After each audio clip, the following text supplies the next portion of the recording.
फिर से आप सभी प्रशिक्षुओं को मेरे क्लास में स्वागत है। फिर आपके सम्मुख मैं एक नए वीडियो के साथ उपस्थित होने जा रही हूँ, जो आज नए शीर्षक के साथ हमारा जनसंचार की भूमिका नए शीर्षक के साथ आपके सम्मुख ये वीडियो मैं आपके सामने प्रस्तुत करूंगी। जनसंचार, जैसा कि नाम से ही स्पष्ट है कि ये जनसंचार की जो भूमिका है, ये दूरदर्शन के द्वारा, रेडियो के द्वारा या समाचार पत्रों के द्वारा या लेख कविता के द्वारा या इंटरनेट के माध्यम के द्वारा हमारा क्या है, ये जनसंचार का माध्यम है। और ये जो जनसंचार की जो ये भूमिका है, ये कैसे हमारे लिए उपयोगी है और इसके आज के समय में हमारा ये लैंगिकता को ये कैसे प्रभावित करता है एवं इसके प्रकार क्या है, इस पर आज हम चर्चा करेंगे। जैसा कि ये जो प्रचार वर्ड है, जनसंचार के माध्यम में ये जो प्रचार एक वर्ड है, शब्द है, वह है एक अहिंसात्मक विधि। लोगों के विचारों, मूल्यों एवं अभिवृत्तियों को शब्दों के सहारे हम क्या करते हैं, प्रचार के माध्यम से, जनसंचार के माध्यम से बदलते हैं। और ये जो लैंगिकता की जो शिक्षा में जो भूमिका है, वो मास मीडिया अभिकरण को क्या कर रही है, प्रभावित कर रही है। और ये हमारा क्या है, ये जो मास मीडिया है, ये जो शिक्षा के साधन है, ये अभिकरण के रूप में कार्य कर रही है। हमारा वर्तमान जो समय है, संसार है, वो एक अन्य महत्वपूर्ण और नया क्या है, प्रभावशाली कलाकार है। ये जो साधन है, एजेंसी है, ये मास मीडिया है। ये जो मास मीडिया है, यह प्रायः देखिएगा बच्चों के जीवन को भी प्रभावित कर रहा है और लिंग रूढ़िवादिता को भी प्रभावित कर रहा है। तो यह मास मीडिया जो है, वो जनता के नैतिक बल को स्थापित करता है। किसको? नैतिक बल को स्थापित करता है। लेकिन देखा जाए तो बच्चा आजकल जो है प्रारंभिक आयु से ही बड़ी जोर शोर के साथ क्या कर रहा है, हमारे सामने मास मीडिया का प्रयोग कर रहा है। घर में, स्कूल में, कैफ़े में या दोस्तों के घर। या तो सच अगर देखा जाए तो ये कोरोना के समय में हमारा ये मास मीडिया क्या है, बहुत जोरों से सभी जगह प्रभावित हो रहे हैं। और इस प्रकार का जो प्रौद्योगिक जो ये यंत्र है, इसका उपयोग करने वाले बच्चों की संख्या भी क्या है, नित्य दिन बढ़ते जा रही है। और युवा लड़के एवं लड़कियों की जो भूमिकाएं हैं, सीखते हैं, इसका वो क्या करते हैं, नकल करते हैं। किसका? मास मीडिया के दौरान टीवी एवं समाचार पत्रों में जो महिला से संबंधित अपराध दिखाए जा रहे हैं, घरेलू हिंसा दिखाए जा रहे हैं, उसका जो दृश्य दिखाया जा रहा है या किसी नियंत्रण के साथ दिखाया जा रहा है, तो जो व्यवहारिक है वो क्या है, वो आज के युवा पीढ़ी में दिमाग पर नकारात्मक सकारात्मक तो प्रभाव दिखेगी ही। और इसी के साथ हम आज आगे क्या हमने बताया कि हम जनसंचार की भूमिका, जनसंचार है क्या, मीनिंग ऑफ मास मीडिया की चर्चा करेंगे। तो प्रत्येक युग में प्रचार का जो अस्तित्व है, वह प्रत्येक युग में किसी न किसी रूप में अवश्य रहा है। हमने क्या बताया कि समाचार पत्रों के द्वारा, दूरदर्शन के द्वारा, लेख अभिलेख के द्वारा, रेडियो के द्वारा, इंटरनेट के द्वारा, तो किसी न किसी रूप में हमारे समाज में ये रहा है। तो प्राचीन काल में अगर हम देखें तो प्राचीन काल से हमारे क्या था, शिलालेख पर धार्मिक, संप्रदाय, मठ तथा सार्वजनिक स्थान प्रचार के साधन थे। और वर्तमान युग में क्या हो गया कि नवीन साधनों को और भी अधिक प्रोत्साहन मिला। वर्तमान युग में नवीन साधनों को और भी अधिक प्रोत्साहन मिला है। इस प्रकार आज के युग में क्या हो गया, समाचार पत्र, लेख, रेडियो और टेलीविज़न और मंच, किसी भी तरह का मंच है ना, या वो नेता का मंच हो, भाषण का मंच हो या शिक्षा के दौरान मंच हो, शिक्षा के महत्वपूर्ण ये क्या बन गए, हमारे लिए साधन बन गए। तो इसका बड़ा ही शैक्षिक महत्व है, किसका, जनसंचार का। तो जनसंचार के शिक्षा के अनौपचारिक अभिकरण के अंतर्गत आते हैं। जनसंचार हेतु आंग्ल भाषा में हम इसे क्या कहते हैं, मास मीडिया शब्द का प्रयोग करते हैं। आंग्ल भाषा में हम इसे मास मीडिया शब्द का प्रयोग करते हैं। सामान्य रूप में अगर देखा जाए तो जनसंचार माध्यम का अभिप्राय क्या है कि ऐसे अभिकरण जिनके प्रयोग से विभिन्न प्रकार की सूचनाएं हमें क्या करती हैं, दूर दूर तक लोगों के पास पहुंचने का प्रयास करता है। जितने भी अभिकरण हैं, हमारा जो मास मीडिया जो अभिकरण है, जैसे रेडियो, समाचार पर, दूरदर्शन में हम क्या करते हैं, घर बैठे ही हम देश विदेश की जानकारी को जान लेते हैं। समाचार पत्रों के द्वारा भी हमें सारी न्यूज़ हमें मिल जाती हैं। तो ये जन जन तक, लोगों तक इसका क्या होता है, गहरा प्रभाव पड़ता है। ये जो सूचनाएं हैं ये दूर दूर तक लोगों को पहुंचाने का माध्यम है या प्रयास कर रहा है, और जिसका प्रभाव हमारे लोगों का या जन जन तक पड़ता है। और इन जनसंचार के माध्यमों में प्रमुख रूप से क्या संचालित है, दूरदर्शन, रेडियो, समाचार पत्र और इंटरनेट। लोग बड़ी चाव से, है ना, इन सब चीज़ों को लोग बड़ी चाव से देखते भी हैं और पढ़ते भी हैं। और लोगों में क्या राय कायम करने की है कि इन जो मीडिया के जो माध्यम की जो महत्वपूर्ण जो भूमिका होती है, जब इन साधनों का प्रयोग शिक्षा के लिए किया जाए, तब से ये शिक्षा के साधन अथवा क्या कहलाने लगे, अभिकरण। जब इन साधनों का प्रयोग शिक्षा के लिए किया गया, क्योंकि क्या होता है, विज्ञापनों के द्वारा, टीवी में क्या होता है, विभिन्न रोजगार के संबंधित में, शिक्षा से संबंधित, या आए दिन समाचार पत्रों में भी निकलते हैं। तो ये जो है शिक्षा के जो साधन है, इन साधनों का प्रयोग शिक्षा के लिए भी किया जाने लगा। और ये क्या कहला गए, हमारे लिए एजेंसी, हमारा ये अभिकरण कहलाता है। और जिसके माध्यम से हम विचारों को, दृष्टिकोणों को या प्रभावों को बहुत बड़ी संख्या में हम लोगों तक क्या करते हैं, एक साथ पहुंचाया जा सकता है। शैक्षिक तकनीकी में विभिन्न जनसार माध्यमों का प्रयोग जो होता है, जितने भी शैक्षिक तकनीकी में विभिन्न संचार जो माध्यम का दूर दराज छात्रों के जो ज्ञान का प्रसार हम करते हैं, वे साधन क्या है, शिक्षा के संचार। शिक्षा का जो प्रसार हो रहा है संचार के माध्यम से, वो बड़ा उपयोगी सिद्ध हो रहे हैं। किस मैटर में, शैक्षिक तकनीकी के मैटर में। क्योंकि वर्तमान युग तकनीकी तथा विज्ञान का युग है। जो हमारा ये जो वर्तमान युग है वो कैसा युग है, तकनीकी और विज्ञान का युग है।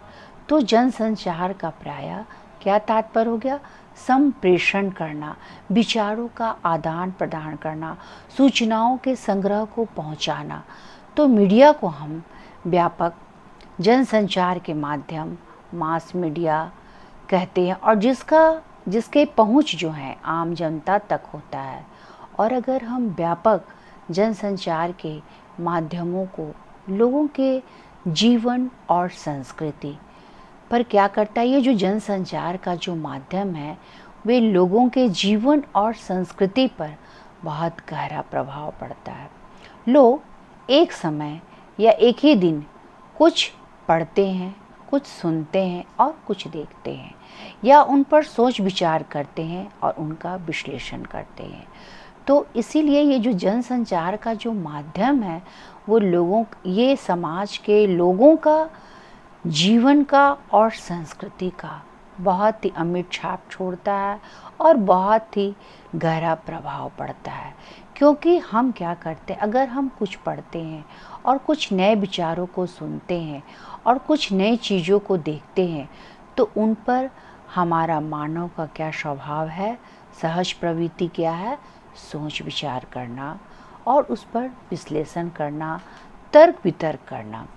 उदाहरण के लिए जैसे राष्ट्रीय परिप्रेक्ष्य में सबके लिए क्या है, शिक्षा, एजुकेशन फॉर ऑल, तो पहुंचाने का कार्य इन अभिकरणों की सहायता से क्या होता है, पूर्ण हो जाता है। हमारा जो सबके लिए शिक्षा है राष्ट्रीय परिवेश में, तो ये जो अभिकरण की जो सहायता है, जनसंचार के अभिकरण के द्वारा कम समय में क्या है, अधिक व्यक्तियों को शिक्षा तथा सूचनाओं का आदान प्रदान किया जाता है। और यह शिक्षा का बहुत ही प्रभावी साधन है। जो ये हमारा संप्रेषण है, जो जनसंचार के माध्यम है, वो क्या करता है, व्यक्ति और सूचनाओं को और सबके लिए शिक्षा को क्या करता है, जन जन तक पहुंचाने का, यानी कि गांव-गांव तक पहुंचाने का ये कार्य करता है हमारा राष्ट्रीय परिप्रेक्ष्य के अनुसार। तो जनसंचार के माध्यम की अब हम कुछ परिभाषा को देखते हैं। तो प्राय मास मीडिया का जो विविध प्रकार की जो मीडिया टेक्नोलॉजी है, वो जनसंचार को क्या कर रहा है, नए नए रूप से जोड़ने की क्षमता प्रदान करती है। जो हमारा जो ये मास मीडिया है, वो क्या कर रहा है, विविध प्रकार की टेक्नोलॉजी को, हमारे जनसंचार को एक नए रूप से जोड़ने की क्षमता रखती है। किसी का भी भाव, विचार, संदेश या जानकारी को दूसरे तक पहुंचाने की इसकी जो सामूहिक प्रक्रिया रहती है, वो जनसंचार कहते हैं। क्या कहते हैं, जो हम इनकी जो जानकारी है जनसंचार के, इसके जो मानव की जो भाव है, विचार है, संदेश है, इसको जो हम दूसरे तक पहुंचाने का एक सामूहिक कार्य या सामूहिक प्रक्रिया करते हैं, वो क्या होता है, जनसंचार। और संचार को अगर हम यदि स्पष्ट रूप से अगर जाने, तो कुछ परिभाषा को हम देख सकते हैं। आप लोग मुख्य बिंदुओं को नोट कर सकते हैं। पहला क्या है, सुमरी के अनुसार, सुमरी विद्वान है, शिक्षा शास्त्री, उन्होंने क्या कहा कि संचार सूचना, आदर्शों एवं अभिवृत्तियों का एक व्यक्ति है, दूसरे व्यक्ति तक पहुंचाने की कला है। संचार सूचना, आदर्शों एवं अभिवृत्तियों का एक व्यक्ति से दूसरे व्यक्ति तक पहुंचाने की कला है। संचार के माध्यम से हम क्या करते हैं, सूचना पहुंचाते हैं, आदर्शों को, अभिवृत्तियों को, मानव की अभिवृत्ति करने का मतलब क्या है कि हमारे मन की जितनी भी अभिव्यक्ति है, अगर हम वो अपनी सूचना के द्वारा, अपने आदर्शों के द्वारा अगर हम जो व्यक्ति तक पहुंचा दिए, तो वो हमारा क्या है, एक कला बन गया। तो ये इन्होंने कितनी अच्छी बातें कहा है सुमरी के अनुसार कि संचार सूचना एवं मानव के जो आदर्श हैं, जो नियम है, जो परंपरा है, वे क्या कर रहे हैं, अभिव्यक्ति अपने विचारों को जो व्यक्त कर रहे हैं और अपने विचारों को एक व्यक्ति से दूसरे व्यक्ति तक जो पहुंचाने का कार्य कर रहे हैं और जो कला कर रहे हैं, वही हमारा जनसंचार है, वही हमारा मीडिया है, मास मीडिया है। नेक्स्ट विद्वान के अनुसार डॉक्टर गोकुल चंद्र पांडे, इन्होंने क्या कहा कि संचार सूचना व्यक्त अथवा अव्यक्त रूप से भी सूचनाओं का प्रेषण एवं स्वीकारना। कहने का मतलब कि संचार सूचना व्यक्त रूप से भी और अव्यक्त रूप से, प्रत्यक्ष रूप से भी अप्रत्यक्ष रूप से भी, सूचनाओं जैसी भी हो, है ना, वो क्या करना, वैसे प्रेषण को हमको स्वीकारना है। वह हमारा जनसंचार का माध्यम कहलाएगा। तो जनसंचार माध्यमों की विशेषता के आधार पे हम दो प्रकार से इसे विभक्त कर सकते हैं। जनसंचार के जो माध्यम है कि हम कैसे कैसे इनको किन किन माध्यमों से पहुंचा सकते हैं, जनसंचार के अभिव्यक्ति की, विचारों की, तो इसको हम कैसे हम इसकी विशेषता को जानेंगे, इसको हम दो रूपों में बांटते हैं या दो भागों में बांटते हैं और विभक्त करते हैं, जिन्हें कई माध्यमों से हम संचालित करते हैं। जैसे जनसंचार माध्यमों के प्रकार प्रायः दो हैं। पहला क्या है? प्रिंट मीडिया या मुद्रित साधन। प्रिंट मीडिया या मुद्रित साधन भी कहते हैं। और दूसरा क्या है? Electronic media. इलेक्ट्रॉनिक मीडिया तो प्रिंट मीडिया में क्या आता है? जो हाथों के द्वारा, प्रिंट मीडिया क्या कि जो हम हाथों के द्वारा लिख कर, है ना, टाइप करते हैं, वो क्या हो गया? समाचार पत्र हैं, पुस्तकें हैं, पत्रिका हैं, मानचित्र हैं और विश्वकोश हैं, डिक्शनरी हैं और विभिन्न तरह की तस्वीरें हैं, पोस्टर हैं, जिसे हम, है ना, अपने हाथों के द्वारा मीडिया में, है ना, प्रदर्शित करते हैं। और इलेक्ट्रॉनिक क्या हो गया? Radio, television, computer, fax, video, projector, चलचित्र और तो ये सब क्या है? हमारा वीसीडी, ये सब क्या है? इलेक्ट्रॉनिक मीडिया है। क्योंकि इसे इस तरह के कार्य में क्या है? हमें इलेक्ट्रॉनिक मीन्स हमें बिजली से साधन, बैटरी से, है ना, इन सब चीज़ों को क्या है? हम इंटरनेट के माध्यम से भी यूज करते हैं। तो इस तरह से हमारा क्या है? दो वर्गों में हमारा जनसंचार का जो माध्यम है वो दो भागों में विभक्त है। तो वास्तव में जनसंचार के माध्यमों ने शिक्षा के क्षेत्र में क्रांति लाई है। इसके आने के बाद शिक्षा का जो देश है वो दूर दराज के क्षेत्रों में भी पहुंचाया जा सकता है। हमारा जो जनसंचार जो माध्यम है, जो शिक्षा के क्षेत्र में इतना इंटरनेट के माध्यम से, है ना, और दूरदर्शन के माध्यम से, इलेक्ट्रॉनिक माध्यम से, तो ये हमारे दूर दराज के क्षेत्रों में भी क्या हो गया है? पहुंचाया जाए। तो अब हम पहुंचाया जाए मतलब गांव से शहरों की ओर, महानगर, चारों तरफ हमारा क्या है? इंटरनेट, दूरदर्शन, इलेक्ट्रॉनिक जो मीडिया है वो ज़्यादा प्रभावी सशक्त बना हुआ है वो साधन के रूप में।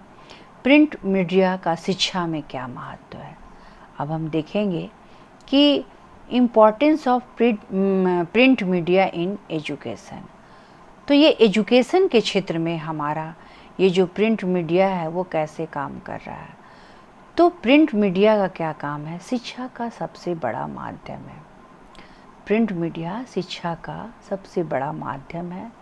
लाखों पुस्तकों, पत्रिकाओं और अखबारों का प्रकाशन प्रति वर्ष संसार में क्या होता है?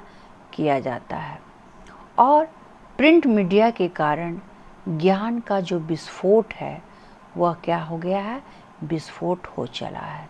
हमारे देश में क्या है? प्रिंट मीडिया का उपयोग क्या हो रहा है? इलेक्ट्रॉनिक मीडिया से अधिक है। हमारे देश में प्रिंट मीडिया का जो उपयोग है इलेक्ट्रॉनिक मीडिया से अधिक है। और प्रिंट मीडिया के क्या है? निम्नलिखित लाभ है। तो अब हम इनके इम्पोर्टेंस को देखते हैं। पहला है समाचार पत्र का सामान्य जीवन में बड़ा महत्वपूर्ण है। समाचार पत्र क्या है? यह हमारा बहुत प्राचीन माध्यम है जनसंचार का।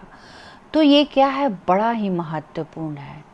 कई विषयों को पढ़ाने में हमारा समाचार पत्र एक अच्छा साधन प्रतीत हुआ है। जैसे अर्थशास्त्र के दृष्टिकोण को अगर हम देखें तो हमारा जो समाचार पत्र है वह महत्वपूर्ण साधन है। जैसे उदाहरण के लिए अगर हम देखते हैं तो बैंकों की जानकारी होना, शेयर मार्केट की जानकारी होना, यह सब कुछ हमें किससे मिलता है? समाचार पत्रों से ही प्राप्त होता है। और इसके अतिरिक्त विद्यार्थी क्या है? जो देश विदेश की जानकारी वहाँ हो रही है, घटनाओं के बारे समाचार पत्रों से ही प्राप्त कर लेते हैं। और समाचार पत्र क्या है? कई रूप में आते हैं। जैसे आप भी जानते होंगे दैनिक, साप्ताहिक, मासिक, ये तो क्या है? ये विभिन्न रूपों में क्या है हमारे पास नज़र आ रहे हैं समाचार पत्र। लेकिन दैनिक रूप में ये जो हमारा जो समाचार पत्र है वो क्या है, ज़्यादा निखर रहा है। दैनिक रूप में क्या करने का मतलब कि हम जैसे ही सुबह उठते हैं, है ना, अपने घर में प्रातः काल में, तो सबसे पहले हमारी नज़र कहाँ, पेपर समाचार पत्रों पर ही पड़ती है। लाख हम कितना भी इंटरनेट का यूज करें, दूरदर्शन का यूज करें, मोबाइल का यूज करें, लेकिन हमें जब तक समाचार पत्र मेरे सामने सुबह में नज़र नहीं आता, क्या होता है, हमारा मन बेचैन हो जाता है, आतुर हो जाता है नई चीज़ों के बारे में जानने के लिए। ये समाचार पत्र के अंतर्गत में डॉक्टर नामवरशी के द्वारा कहा गया कि अखबार जो है, हमारा जो ये समाचार पत्र है, इस सभ्यता का सबसे बड़ा फूल है। इस सभ्यता का सबसे बड़ा फूल है जिसकी सुगंध बिना हवा के संसार भर में फैल रही है। अखबार इस सभ्यता का सबसे बड़ा फूल है जिसकी सुगंध बिना हवा के संसार भर में फैल रही है, बिना हवा के ही फैल रही है। लेकिन जब से यह कागजी फूल चांदी की क्यारियों में आया है, चांदी की क्यारियों में आया है, आधा चिमनी की तरह मालिक की काली सुगंध फैला रहा है, अपने मालिक की काली सुगंध को फैला रहा है। चांदी की छवि अलाउद्दीन के दीपक से कुछ कम नहीं है, है ना। चांदी की जो छड़ी है वो अलाउद्दीन के दीपक से कुछ कम है। कागज के फूल भी महक उठे तो क्या आश्चर्य है ना। ये महक नहीं रहा है हमारा, ये क्या बोल रहा है कि हमारा जो ये अखबार है ना, ये क्या है, सभ्यता का सबसे बड़ा फूल है। ये बिना हवा के संसार भर में फैल रही है, बिना महक के, है ना, बिना खुशबू के चारों तरफ, है ना। तो ये एक तरह के अलाउद्दीन के चिराग से हमारे लिए कुछ कम नहीं है। कागज के भी ये फूल अगर महक उठे तो क्या आश्चर्य है। कितनी सुंदर इन्होंने पंक्ति लिखी है। समाचार पत्र के माध्यम से विश्व की परिघटनाएं कुछ ही घंटों में, समाचार पत्र के माध्यम से क्या है, विश्व की जितनी भी परिघटनाएं हैं चारों तरफ की, कुछ ही घंटों में संपूर्ण विश्व को पता लग जाता है। और इसके माध्यम से जनता विचारों, दृष्टिकोणों तथा व्यवहार के बड़े पैमानों पर बदलाव लगाया जा सकता है। इसके माध्यम से क्या है, जनता के विचारों का, दृष्टिकोणों का और व्यवहारों का बड़े पैमानों पर बदलाव लगाया जा सकता है। दूसरा पॉइंट है, विभिन्न प्रकार की पुस्तकें, बच्चों की जो पाठ्य पुस्तक है और जो अलावा सामग्री उपलब्ध कराती है, वो क्या है, समाचार पत्र के माध्यम से ही। प्रिंट मीडिया शिक्षा का ये क्या है, सबसे अच्छा सबसे सस्ता साधन है। इस पर क्या है, हमारा ज़्यादा व्यय नहीं होता, यह खर्चीला नहीं है। इसके बावजूद भी क्या है, इसका जो माध्यम राज्य के द्वारा सभी के लिए शिक्षा का प्रबंध किया जाए। इसका क्या मतलब है कि हम क्या कर सके, ये जो प्रिंट मीडिया है, ये शिक्षा का जो सस्ता साधन है, इसके माध्यम से हम क्या करें, राज्य के द्वारा सभी को शिक्षा का प्रबंध किया जा सकता है। और पत्रिकाओं और किताबों से बच्चों में क्या कर सकते हैं, हम स्वयं की अध्ययन की आदत दे सकते हैं।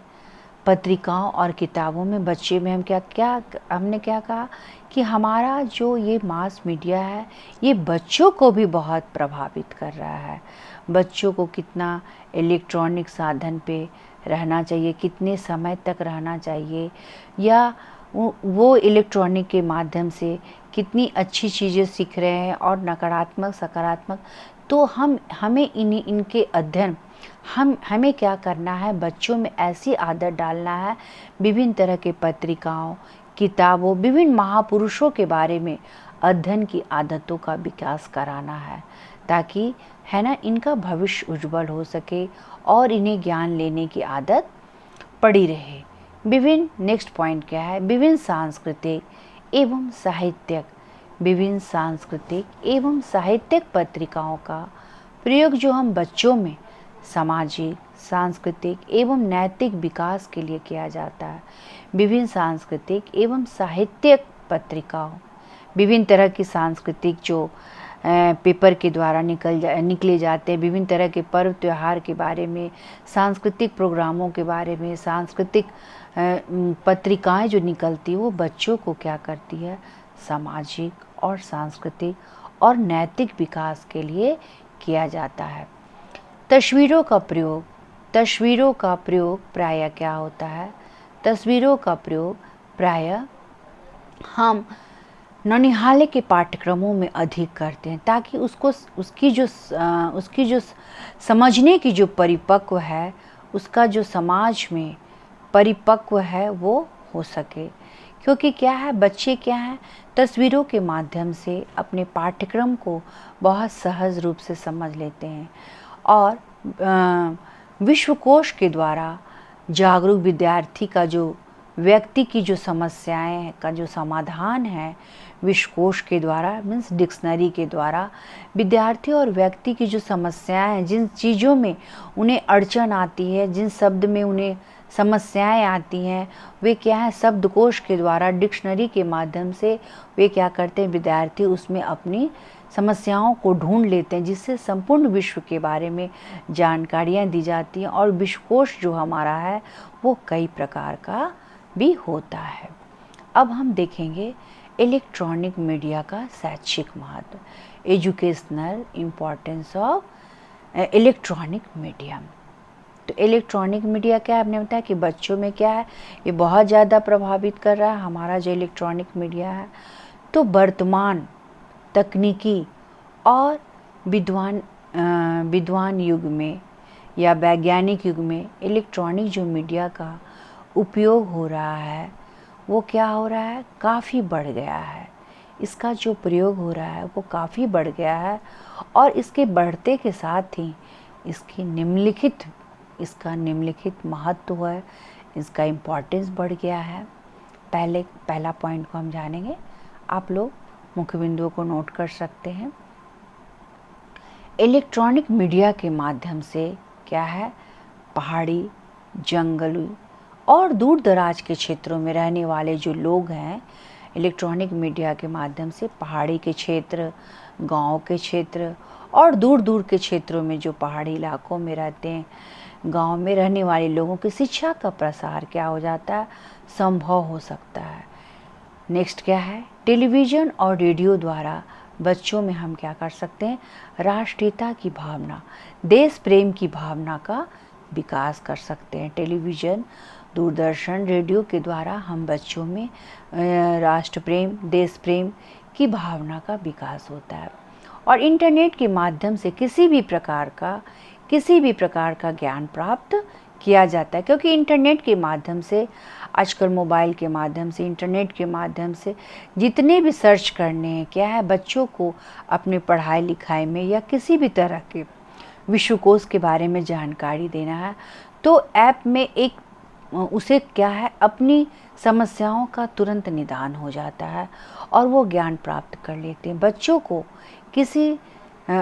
को क्या है, किसी सिद्धांत या अवधारणा जो उसके जो कॉन्सेप्ट हैं उसको बार बार दोहराकर अच्छी तरह से, जैसे अभी हमने आपको वीडियो के माध्यम से क्लास ली, तो क्या है, वीडियो को अगर हम एक बार में नहीं समझ पाएँ तो हम क्या कर सकते हैं, बार बार उसको देख सकते हैं। इसका अभ्यास हम VCD तथा DVD के द्वारा हम क्या कर सकते हैं, करवाया जा सकता है। नेक्स्ट क्या है, इंटरएक्टिव मीडिया भी छात्रों से क्या है, प्रश्न पूछने का अवसर प्राप्त होता है। इंटरएक्टिव मीडिया में क्या है, विभिन्न तरह के पत्रों के द्वारा, विभिन्न तरह के चित्रों के द्वारा, विभिन्न तरह से बच्चों को अट्रैक्शन, विभिन्न तरह के गीतों के द्वारा हम क्या करते हैं, ये बच्चों को क्या है, छात्रों के प्रश्न को जो पूछने का जो अवसर है, ये इंटरएक्शन मीडिया से हमें प्राप्त हो जाता है। अब नेक्स्ट पॉइंट क्या देखें कि उपग्रह टीवी के माध्यम से औपचारिक शिक्षण का भी क्या होता है, आयोजन किया जा रहा है। उपग्रह टीवी के माध्यम से औपचारिक शिक्षण का भी आयोजन किया जा रहा है। हरियाणा के स्कूल में देखा गया कि एसोसिएट के माध्यम से शिक्षा दी जाती है। तो टेलीविज़न बच्चों के अलावा प्रौढ़ों को भी शिक्षा उपलब्ध करने में सहायक है। टेलीविज़न बच्चों के अलावा क्या है, प्रौढ़ शिक्षा को भी लाभकारी है, महिलाएं को भी लाभकारी है, क्योंकि जो महिलाएं दिन भर काम करती हैं तो वो अगर चाहें तो शाम में भी अगर टेलीविज़न में अगर शिक्षा संबंधित अगर कुछ कार्यक्रम आ रहे हैं, कृषि वैज्ञानिक संबंधी अगर कार्य आ रहे हैं, तो कृषि सेवा, तो इसमें क्या है, स्वास्थ्य संबंधी सभी में क्या है, ये सहायक है। तो जैसे बच्चों को क्या है, नेशनल ज्योग्राफी, हिस्ट्री, तो हम इस तरह से क्या करते हैं, टेलीविज़न में हम घर बैठे प्रौढ़ों को, महिला को, बच्चों को हम क्या कर सकते हैं, ज्ञान दे सकते हैं।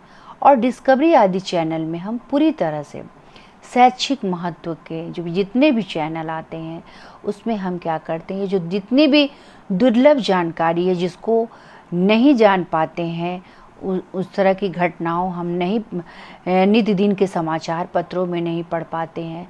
इस तरह से क्या होता है, हमें दुर्लभ से दुर्लभ जानकारी के बारे में हमें ज्ञान का प्रसार हो जाता है। तो टेलीविज़न और रेडियो के माध्यम से बच्चों का क्या होता है, सामाजिक और सांस्कृतिक विकास आसानी से किया जा सकता है। क्योंकि क्या है, अगर हम सामाजिक और सांस्कृतिक विकास को आसानी से करेंगे, क्योंकि ये हमारा जो हमेशा जो हमारा जो समाज है ना, उसमें प्रायः क्या है, मानव के द्वारा ही समाज बना है। तो हमारा समाज से जो जुड़े जितने भी कार्यक्रम जो प्रसारित हो रहे हैं टेलीविज़न, रेडियो पर, वो क्या है, बच्चों के हमारा सांस्कृतिक विकास और उनके ज्ञानवर्धक के लिए क्या है, बहुत लाभकारी है। नेक्स्ट पॉइंट क्या है कि चलचित्र विद्यार्थियों में क्या करता है, जो चलचित्र है, दूरदर्शन है, वो क्या करता है, विद्यार्थियों में उत्सुकता पैदा करता है। और जिस तरह विद्यार्थी ज्ञान सीखने को प्रेरित होता है, इसकी विशेषता गति को नियंत्रित करता है, जिससे प्रविधि को अच्छी तरह समझाया जा सकता है।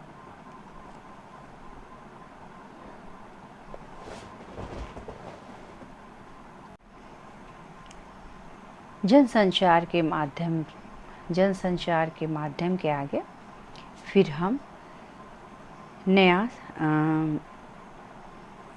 शिक्षण बिंदु है, लिंग हेतु शिक्षा की दृष्टि से आवश्यक जनसंचार के साधन। लिंग हेतु शिक्षा की दृष्टि से क्या क्या आवश्यक जनसंचार के साधन हैं, इसके बारे में अब चर्चा करेंगे कि important mass media of communication in gender education point of view. तो हमने इसके साधन को हमने आपको बताया था कि समाचार पत्र है, दूरदर्शन है, चलचित्र है सिनेमा के माध्यम से। तो इन सब चीज़ों को अब हम क्या करेंगे, क्रमानुसार इसके बारे में अब हम जानेंगे कि शैक्षिक दृष्टि से जो कुछ जनसंचार के जो साधन हैं, चाहे वे मुद्रित सामग्री हो या अमुद्रित प्रयोग है ना, कि प्रिंट मीडिया हो या इलेक्ट्रॉनिक, तो इनमें से कुछ प्रमुख साधन जो हैं वो निम्नलिखित हैं। पहला क्या है, समाचार पत्र, न्यूज़पेपर। तो बुद्धिजीवियों की जो खुराक है वो राजनीतिज्ञों की सांस तथा सामाजिक कार्यकर्ताओं के हृदय की गति तथा इस तथाकथित प्रगतिशील युग में बस एक दूसरा नाम है, तो वह क्या है, समाचार पत्र। और समाचार पत्र इसका आरंभ कब हुआ था, 17वीं शताब्दी के इटली में हुआ था। 17वीं शताब्दी में इटली में हुआ था। और समाचार पत्रों का शैक्षिक महत्व भी क्या है, कम नहीं है। हमने पहले भी आपको बताया कि समाचार पत्र का क्या उद्देश्य है, इसका क्या महत्व है। इसमें हम क्या करते हैं, घर बैठे के देश विदेश के समाचार पत्रों, कहानियों, खेल जगत, साहित्यिक समीक्षाएं, कविताएं और बेरोजगारी की समस्या से संबंधित नौकरी के लिए विज्ञापन, हम जनसाधारण तथा अन्य विभिन्न विषयों से संबंध ज्ञान से हम इसमें समाचार पत्र के द्वारा मंडित कर सकते हैं। क्योंकि समाचार पत्र 13-14 पन्ने का होता है, तो इसका हर पन्ना प्रायः क्या होता है, इसका हर पन्ना ये जो विभिन्न समस्याओं को हमने बताया, कहानियाँ, खेल जगत, साहित्यिक समीक्षाएँ, कविताएँ और बेरोजगारी से समस्या, शादी का विज्ञापन, तो ये इसमें क्या है, इसका जो विभिन्न पन्ना है वह सारा पन्ना बोलता है। तो छोटे बालक और किशोर बालक को ज्ञान तथा जागरूकता की प्राप्ति होती है। उनके व्यक्तिगत जीवन के आदर्शों से प्रेरणा प्राप्त करके अपने कर्तव्य पथ पर तथा लक्ष्य का निर्धारण कर सकते। इन तरह की सारी जो यहाँ देश विदेश और सारी जो इन्हें समस्याओं से है ना, इन्हें प्रेरणा मिलती है, बालकों के ज्ञान की और जागरूकता की प्राप्ति होती है, व्यक्तिगत जीवन के प्रति आदर्शों से प्रेरित किया जाता है। वो कौन करवाता है? हमारा समाचार पत्र। और दूसरा क्या है? चलचित्र। इसके साधन लिंग के आधारित पर जो हम साधन देखेंगे तो चलचित्र का भी माध्यम है, सिनेमा, जिसको बड़े पर्दे पर दिखाया जाता है। तो यह बालकों को शिक्षाप्रद चलचित्र दिखाना चाहिए। हमारे बालकों पर क्या होना चाहिए? शिक्षाप्रद चलचित्र हमेशा प्रायः विद्यालय में भी दिखाना चाहिए, घरों में भी दिखाना चाहिए। तो इसका संबंध क्या है? शिक्षित और अशिक्षित वर्गों, सभी वर्गों के व्यक्तियों से है। हमारा जो चलचित्र का जो संबंध है वह क्या है? अशिक्षित एवं अशिक्षित वर्गों के व्यक्तियों से है। भारत में दहेज प्रथा को समाप्त करने, शिक्षा को प्रोत्साहन देने, अंतर्जातीय संबंधों को बढ़ावा देने, किसको भारत में दहेज प्रथा को समाप्त करने, शिक्षा को प्रोत्साहन देने, अंतर्जातीय संबंधों को बढ़ावा देने, जीवन स्तर में सुधार करने में हमारा जो ये चलचित्र है उसका बड़ा प्रभाव है।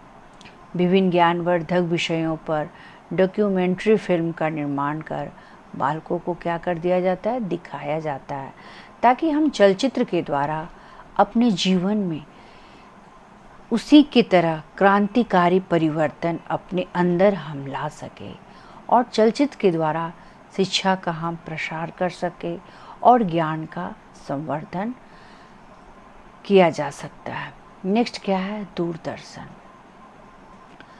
दूरदर्शन भारत में शिक्षा का प्रचार प्रसार करने का कार्य करने तथा विभिन्न चैनल के माध्यमों से किया जा रहा है। ये जो हमारा जो दूरदर्शन है, इसमें भारत में शिक्षा का प्रचार जो प्रसार है वो क्या है? विभिन्न चैनलों के माध्यम से किया जा रहा है और इसमें विभिन्न आयु वर्ग के व्यक्तियों हेतु तरह तरह के ज्ञानवर्धक मनोरंजनात्मक कार्यक्रम प्रस्तुत किए जा रहे हैं। जैसे टेलीविज़न प्रसारण में क्या है? 2 इंद्रियों और श्रवण एवं दृष्टि के प्रत्यक्षता प्रभावित कर सकता है।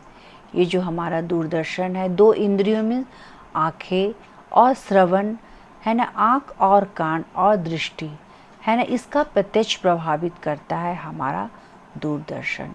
टेलीविज़न ने हमारे जीवन का महत्वपूर्ण भूमिका निभाई है। व्यवहारों का सजीव चित्रण जो प्रस्तुत किया जाता है वह दूरदर्शन पर किया जाता है। तो यह हमारे लिए क्या है? इसमें विभिन्न तरह की घटनाओं, विभिन्न तरह की व्यवहारिक ज्ञान जो चित्रों के माध्यम से है ना, बच्चे बड़े बूढ़े हर आयु वर्ग के व्यक्ति देखते हैं, वो क्या है? वो वैसा ही सजीव चित्रण उनके दिमाग में प्रस्तुत हो जाता है और वो व्यवहारों का सजीव चित्रण जो दर्शाते हैं वे अपने अंदर अपने व्यवहारों को उसी तरह समाहित कर लेते हैं। नेक्स्ट क्या है? रेडियो। तो अब रेडियो और दूरदर्शन क्या है? संचार का एक क्या है? आधुनिक साधन है। ये बहुत पुराना साधन है, रेडियो और दूरदर्शन। रेडियो ने अपने इतिहास में इतना महत्वपूर्ण स्थान ग्रहण कर लिया कि इसे विभिन्न आयु वर्ग, लिंग तक का ज्ञानवर्धक समझा जाने लगा है। और ये हमारे समाज में हम रेडियो के द्वारा विभिन्न तरह की गोष्ठियों, नाटक, वार्ताओं आदि शिक्षाप्रद कार्य, सांस्कृतिक, देश विदेश के समाचार पत्र आदि अनेक विषयों का क्या होता है? प्रचार करने में हमारा रेडियो का उपयोग क्या है? प्रचुरता से किया जाता है। देखिएगा, बहुत समय पहले रेडियो में हवा महल आता था या किसी भी तरह किसी साहित्यिक या कवि ये होती थी या कार्यक्रम या गोष्ठियाँ होती थी या नाटक होती थी, तो लोग जहाँ ये रेडियो क्या था कि जहाँ हम बैठे वहीं पर, बाहर बैठे या घर के अंदर या कहीं भी, है ना, दूर दराज में भी क्षेत्र में है, तो ये रेडियो हमारे पहले क्या था, हमारे पास वो बहुत प्रमुख साधन था, आधुनिक साधन था, जो हमारा मनोरंजन का भी ये केंद्र बना रहता था। तो रेडियो का प्रयोग हम प्रचुरता से करते हैं और इसमें देश विदेश की जानकारी को लेते हैं। और ये जो प्रचार रेडियो का उपयोग किया जा रहा है उसमें कृषि संबंधी भी प्रोग्राम दिखाए जा रहे हैं, सामाजिक समस्याओं का उन्मूलन करने की भी बातें सुनाई जा रही है। तो ये हमारा क्या है, गांव तथा दूर दराज इलाकों में ये जो रेडियो है अभी भी क्या है, एक प्रमुख साधन बना हुआ है। नेक्स्ट क्या है, पुस्तकालय तथा वाचनालय, लाइब्रेरी एंड रीडिंग रूम्स। कैसा होना चाहिए हमारा लिंगीय भेदभाव के अंतर्गत में। ज्ञान की पुस्तकालय क्या है हमारे लिए, ज्ञान की अधिष्ठात्री देवी सरस्वती की विधिवत उपासना के लिए जो आराधना की जो मंदिर है वह कौन है, विद्यालय, और दूसरा कौन है, पुस्तकालय। तो यह वह साधना स्थल है, कौन, पुस्तकालय। यह वह साधना स्थल है जहाँ विद्यार्थी क्या होते हैं, विस्तृत व्यापक ज्ञान प्राप्त करते। जहाँ विद्यार्थी क्या है, वहाँ पुस्तकालय का मतलब क्या, अनेक विषयों का ज्ञान का संग्रहित केंद्र, अनेक विषयों से भरा हुआ पुस्तक वहाँ रहता है, जहाँ विद्यार्थी क्या करते हैं, विस्तृत व्यापक ज्ञान का प्राप्त करते हैं। यहाँ पर मुद्रित रूप से ज्ञान का क्या होता है, अनुपम भंडार होता है। यहाँ पर प्रिंट मीडिया के द्वारा क्या होता है, ज्ञान का अनुपम भंडार होता है। और देश की शिक्षित जनता के लिए उन्नति का जो सर्वोत्तम साधन है वह है पुस्तकालय। और पुस्तकालय के संपर्क में रहने से क्या है, मनुष्य में कुवासनाओं, प्रलोभनों इत्यादि से हमारा मानव क्या है, बच जाता है। वह एक ध्यान केंद्रित करता है, वह एक साधना में लीन केंद्रित करता है, ताकि क्या है, बच्चे बड़े बूढ़े सभी आयु वर्ग के क्या है, इसमें शैक्षिक बातें सीख सके, ज्ञानवर्धक बातें सीख सके और दुनिया की भीड़ भाड़ और प्रलोभनों और कुवासनाओं से बच सके, जो शैक्षिक पुनरुत्थान तथा विकास की दृष्टि से अत्यावश्यक है। नेक्स्ट क्या है, नाटक, ड्रामा। तो ड्रामा भी क्या है, एक तरह का क्या है, ये मास मीडिया के अंतर्गत में साधन है। तो नाटक का जो महत्व है वह नुक्कड़ का महत्व अत्यधिक है। जैसे डैन प्रथा को समाप्त करने के लिए हमारे क्या, झारखंड की ओर से किए जा रहे प्रयास के बारे में बच्चों को क्या, क्योंकि हमारे यहाँ अभी डैन प्रथा क्या है, बहुत ज़ोर शोर से ये समस्याएं हमारे झारखंड में चल रही है। तो इसको हम क्या करते हैं, विभिन्न नाटकों के द्वारा और विभिन्न चलचित्रों के माध्यम से, विभिन्न नुक्कड़ नाटकों के द्वारा हम क्या करते हैं, विभिन्न समाचार पत्रों के द्वारा हम समय समय पर जागरूक अभियान चलाया जा रहा है, जिसके माध्यम से इसके हमें समाप्त करना है। और स्कूली शिक्षा और साक्षरता विभाग ने कक्षा 6 की किताब सामाजिक राजनीतिक व्यवस्था में क्या है, डैन कुप्रथा के नाम पर एक अध्ययन भी शामिल करने का मतलब, उसमें एक सिलेबस में उन्होंने डैन कुप्रथा और सामाजिक और राजनीतिक व्यवस्था के अंतर्गत एक सिलेबस में ही डाल दिया है, ताकि इसे अंधविश्वास माना है और अध्ययन को शामिल किया कि ताकि इस डैन कुप्रथा को नाटक के माध्यम से अंधविश्वास नहीं माने। ये अंधविश्वास प्रवृत्ति है, ये कुप्रथाओं को बंद करने की ललकार की गई है। नेक्स्ट क्या है, संग्रहालय, म्यूजियम। संग्रहालय में ऐतिहासिक, मनोरंजनात्मक तथा ज्ञानवर्धक वस्तुओं का संग्रह होता है। संग्रहालय में क्या है, ऐतिहासिक, मनोरंजनात्मक तथा ज्ञानवर्धक वस्तुओं का संग्रह होता है, जिनको हम सरलता से आसपास के वातावरण में क्या कर सकते हैं, नहीं देखा जा सकता। यहाँ संग्रहालय के लिए हमें क्या करता है, म्यूज़ियम में जाना पड़ता है। वो क्या है, ऐतिहासिक चीज़ों को कलेक्ट करके, है ना, कलेक्ट करके बच्चों को बीच बीच में क्या करता है, इसको शैक्षिक भ्रमण जिसे बोलते, वो क्या है, घुमाने के लिए हम शैक्षिक भ्रमण के दौरान बच्चों को दूर दूर हम क्या करते हैं, विभिन्न तरह की घटनाओं, ऐतिहासिक और मनोरंजन उसे हम अपने आँखों के द्वारा सजीव चित्रण वहाँ दिखाते हैं। वो संग्रहालय में मेरा क्या है, ऐतिहासिक घटनाओं पर आधारित जो भी वस्तुएं हैं वे उसमें जमा रहती है, जिससे क्या है हम सरलता से आसपास के वातावरण को वहाँ के जान सकेंगे।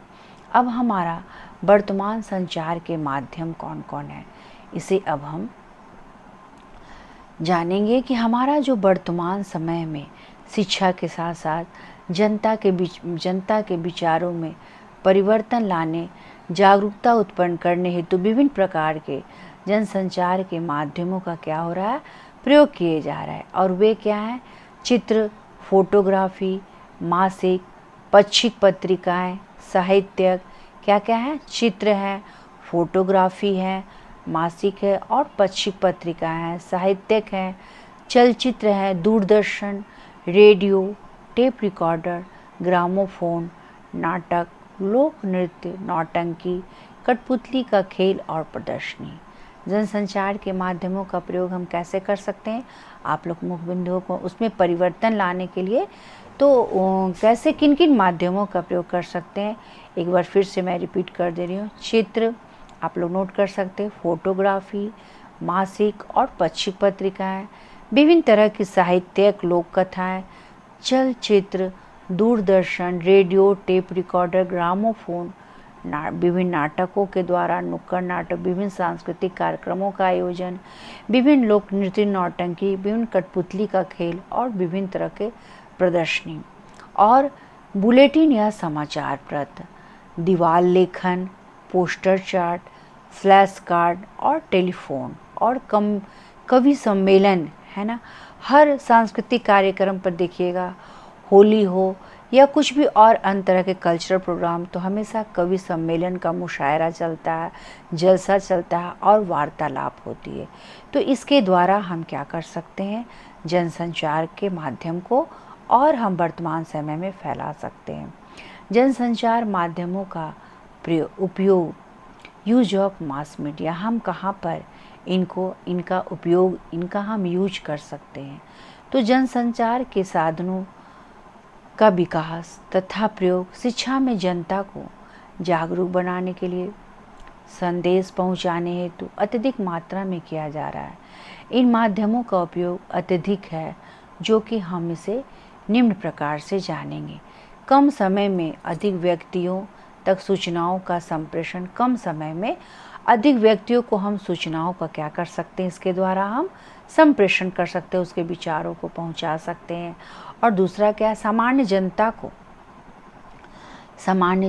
को हम सरलता से ज्ञान प्राप्त कर सकते हैं और सजग बनाने हेतु हम प्रयास में लगे रहते हैं। और तीसरा क्या है, कठिन अवधारणा एवं सरल और व्यवस्थित रूप से प्रस्तुत करने हेतु, इनकी जो कठिन अवधारणा है उसको हमें कैसे सरल और व्यवस्थित रूप में प्रस्तुत किया जाता है, वो हम मनोरंजन के आधार पर और उसके समस्याओं का क्या क्या समाधान होना चाहिए, समाधान हेतु क्या क्या किन किन चीज़ों का प्रयोग करना चाहिए, इसके द्वारा हम इसको यूज कर सकते हैं। सूझबूझ उत्पन्न करने हेतु, जनमत निर्माण करने हेतु, जनमत में जनता का निर्णय, जनता का विचार, पब्लिक ओपिनियन, तो हम उससे क्या कर सकते हैं, जनता निर्माण हेतु हम इस मास मीडिया को उसका यूज कर सकते हैं, उसको उपयोगी बना सकते हैं। पाठ्यक्रम वस्तु प्रस्तुतिकरण हेतु, पाठ्यक्रम का जो प्रस्तुतिकरण होता है, जो उसको हम प्रस्तुत करते हैं कि कैसे इसको हम पाठ्य पुस्तक इस विषय से संलग्न हो और वो उसके बच्चे के लिए, हर आयु वर्ग के बच्चे के लिए उपयोगी हो। समाज तथा व्यक्ति को समीप लाने हेतु हमारा क्या है, ये जो मास मीडिया का जो काम है वो समाज तथा व्यक्ति को नज़दीक लाने का भी कार्य करता है। और नेक्स्ट पॉइंट क्या है, व्यक्ति को अंतर्राष्ट्रीय मंच से जोड़ने हेतु भी काम करता है। हमारा जनसंचार का जो यूज है वो क्या है, अंतर्राष्ट्रीय मंच में विश्व बंधुत्व की भावना से एक देश से दूसरे देश है ना, हम क्या कर सकते हैं, उस मंच से हम व्यक्ति को इस मास मीडिया के द्वारा पहुंचा सकते हैं सूचनाओं को। सिद्धांतों की व्यवहारिकता को जोड़ने हेतु, सिद्धांतों की व्यवहारिकता से जोड़ने हेतु विशेषज्ञों की परिचर्या हेतु विभिन्न तरह के इसमें विशेषज्ञ आते हैं मास मीडिया के द्वारा, स्वास्थ्य संबंधी भी और कृषि संबंधी भी। तो हम समय समय पर क्या करते हैं, विशेषज्ञों की जो परिचर्या है उससे भी हम अपनी ये जो है मास मीडिया का यूज कर सकते हैं। ऐसे स्थानों पर, कार्यों पर जानकारियों से जनता से अवगत कराना, जिनको ऐसे स्थान एवं कार्यों और जानकारियों जो हम जनता क्या है उस चीज़ के बारे में अनभिज्ञ रहते हैं, उन्हें नहीं जानकारी रहती है, वैसे चीज़ों से हमें क्या कराना है, मास मीडिया को अवगत कराना है जो उनकी पहुंच से बाहर है, दुर्लभ है। तो ऐसे में कल्पना शक्ति, ऐसे में हमें क्या करना होगा, कल्पना शक्ति, जिज्ञासा और रचनात्मक कार्य तथा सृजनात्मक का विकास होगा। और नेक्स्ट क्या है, जनसाधारण को कल्पना शक्ति, जिज्ञासा और रचनात्मक तथा सृजनात्मकता का विकास हेतु हमें क्या करना होगा, ऐसे ऐसे जानकारी हम जनता को हमेशा समय पर अवगत कराएंगे, जिससे उनकी कल्पना शक्ति, जिससे उनकी जिज्ञासा बढ़ेगी, रचनात्मक कार्य बढ़ेंगे और सृजनात्मक का विकास हेतु उनके अंतर्गत निर्माण करने की प्रक्रिया जगेगी। नेक्स्ट क्या है, जनसाधारण को सामान्य रूप से हम क्या करेंगे, जनसंख्या, शिक्षा, पर्यावरण शिक्षा, यौन शिक्षा, कानूनी शिक्षा और हम उसके विषय में जानकारी प्रदान करते हैं। हम इन सब चीज़ों को जनसाधारण तक सामान्य रूप से हम विभिन्न तरह के कानूनी शिक्षा दे सकते हैं, जनसंख्या शिक्षा दे सकते हैं, पर्यावरण शिक्षा दे सकते हैं और हम इस तरह की जानकारियाँ हम क्या करेंगे, मास मीडिया के द्वारा प्रदान करेंगे। सैद्धांतिक पक्ष को जीवन से संबंधित करने हेतु, सैद्धांतिक पक्ष को जीवन से संबंध करने हेतु, साक्षरता के विषय में जागरूकता उत्पन्न करने हेतु, साक्षरता के विषय में हमें क्या करना है, जागरूक लाना है और बालक एवं बालिकाओं और सबसे बड़ा तो अभिभावकों में जागरूकता उत्पन्न करने के हेतु ये मास मीडिया क्या है, जो अशिक्षित अभिभावक है उसके प्रति भी हमको ये भेदभाव मिटाना है और जागरूकता लाना है। और घर घर है ना, घर घर हमें क्या करना है, साक्षरता का अलग जगाना है। नवसाक्षरों की रुचि को बनाने हेतु इलेक्ट्रॉनिकी विभाग ने विवेक दर्पण नामक परियोजना इस क्षेत्र में महत्वपूर्ण कार्य किया है। और शैक्षिक कार्यक्रमों के प्रसारण हेतु, शैक्षिक कार्यक्रमों के प्रसारण अगर हम एक है ना समय निर्धारित करके समय पर अगर हम विभिन्न तरह के शैक्षिक कार्यक्रम दिखाएंगे तो इससे आने वाले इससे युवा पीढ़ी क्या है, लाभान्वित होंगे, छोटे बच्चे लाभान्वित होंगे। हर तरह के आयु वर्ग शैक्षिक कार्यक्रमों के प्रशासन से क्या है, हमारा मास मीडिया का सही यूज़ होगा और उपयोग होगा। और ज्ञान के विभिन्न क्षेत्रों में हुए द्रुत विकास से अवगत करने हेतु जनसंचार के माध्यमों के बढ़ते उपयोग को देखते हुए कार्य योजना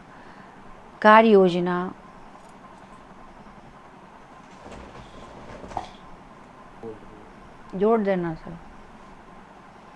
ज्ञान के विभिन्न क्षेत्रों में जो हमारा जो द्रुत विकास हो रहा है उससे हम अवगत कराने हेतु जनसंचार के माध्यम से हम क्या करेंगे, उसका यूज करेंगे।